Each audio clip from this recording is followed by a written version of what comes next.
So I did promise you guys another video on a Lunar New Year achievement. This time we're doing New Year's resolution. I'll open with a bonus as well once again.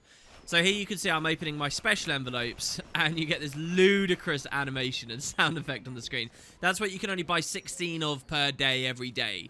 And usually what I want to do is pop all of those at the, throughout the festival, chunk up my magic find. If you look at my buff bar right now, you'll see I've got a magic find booster on and a celebration booster and stuff.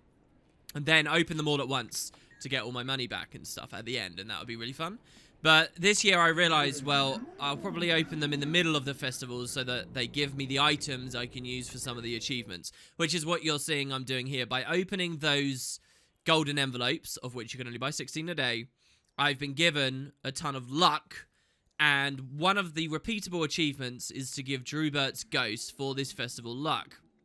And, so yeah, I got a couple of legendary ones from those, which I handed in, and now I'm just giving him exotic ones. So for every 4 exotic lucks I give him, it will ding my achievement, New Year, New Quaggan. So just by spamming this, as you can quite plainly see I'm doing, and some of you guys will have accounts in a situation where you still kind of want magic finds, so this might feel more punishing for you, maybe. But I've had magic find done for several years, and at least for me, in the state that my account's in, this was the most simple thing ever. You just do it until you run out of repeatable AP. Reminds me a bit of classic Agent of Entropy farming from way back when. In fact, that's something I keep forgetting to show off to you guys on my account tours. I think that's an really interesting thing to see how many times you've repeated Agent of Entropy. And similar, how many times you'd repeated dungeon paths. I think that appeared on one of the original account tours I ever did. But nowadays, the game is so big that it's easy to forget about things like that. Anyway, so yeah, that's the bonus achievement, Drewbert's Ghost. And so, New Year's resolution, that's what this video is about. It's a really cool idea. And I'm going to show my ignorance as to, modern patches. In that I don't know whether they've utilized this concept elsewhere, but it's very fun. New Year's resolution, I guess it's some kind of joke. We're getting late in January. Who has a resolution to, lose weight, get fit, whatever, right? You're going to be doing a lot of running, right?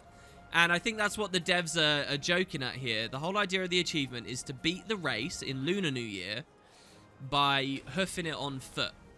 And I like the idea that this is actually a subtle reminder to people who had some kind of get fit New Year's resolution. I certainly don't this year, but people who are in that position might be playing Guild Wars 2 a bit later into January, and they're like, oh yeah, I remember now. So anyway, as for the gameplay itself, I actually really like it. It makes you think about speed running in terms of profession skills, which I have done a little of in the past. I used to be a master of playing on my Elementalist with the hero panel open and swapping between Dagger, which gives me the Fire 3 and the Air 4, right? Which are big gap closers. Swapping to Staff to About Face, use the Fire 4. And also, there was something else that you'd swap around with as well. And you kind of just keep rolling through these items. Maybe it was Flame Axe, right? You equip the Flame Axe and you do the reverse dodge roll on that as well. And you dip in. I used to be really good at that. I used to spend a ton of time. Don't think about it anymore. I mean, Path of Fire feels so new to me in some ways. And then in this way as well, all those elements of the game are kind of dead, I feel like. They might not have just been killed by mounts. They might have actually been... killed is a bit of a strong word, right? But they might have also receded from our minds as it became increasingly easy to have ults. That just means if you want to move fast across terrain, you're probably, gonna dip on your Thief or something for that, so that you can just infiltrate his arrow and shadow step and whatnot around. Or, other things might be...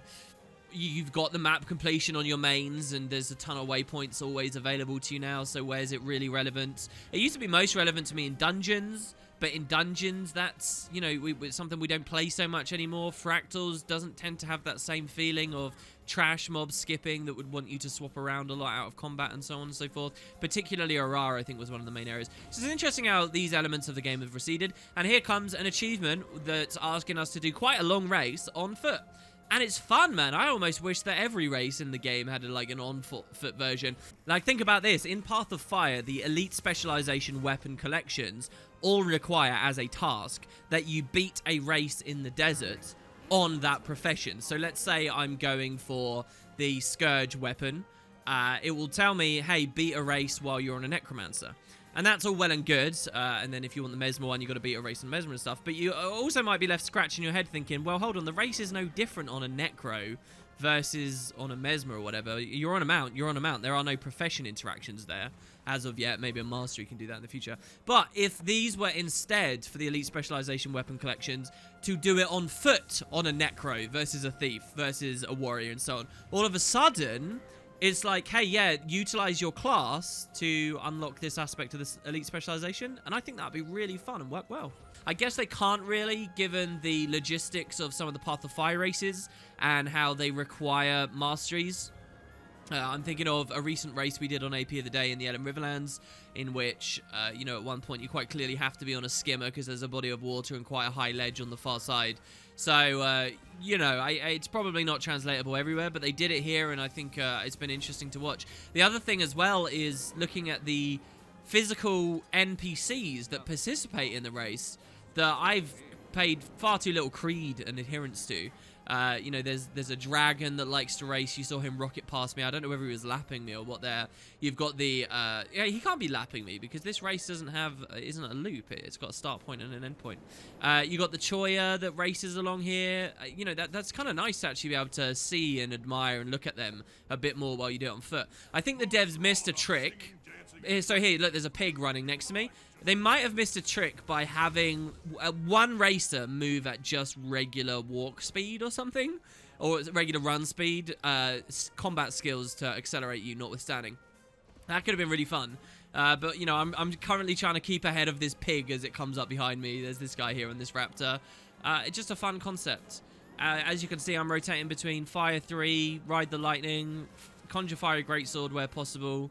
I've also got a Signet of Air on, and that's for the 25% move speed. I could do about face updrafts, which you've been watching me do a little bit. That's for swiftness. I could do more of that, but it's only a little bit of a buff over the air.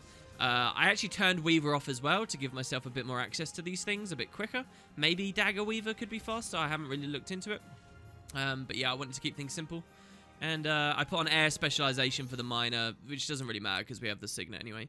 And there you go, New Year's resolution. A fun, easy little achievement. I wholeheartedly recommend you guys pick up for this festival. And I don't think you're going to see any other APE of the days on this now, because all I've got left at this point actually is just to pop fireworks. Which, unless there's some technique out there you guys want to indulge me on, is just a lot of clicking and skill spamming. It reminds me a bit of Guild Wars 1 Drunkard, frankly. And I've got nothing else to say beyond that. I know you can sit on a mount and spam through fireworks, but that doesn't actually give you credit for the achievement. So I think you actually have to cast the fireworks themselves. I was particularly inspired at the idea of getting a whole Zerg to pop the boar firework all at once because it's so big and awesome. But maybe that'll be a thing for some other time. Anyway, there you go. That's it. I hope to see you guys for the next AP of the day very soon.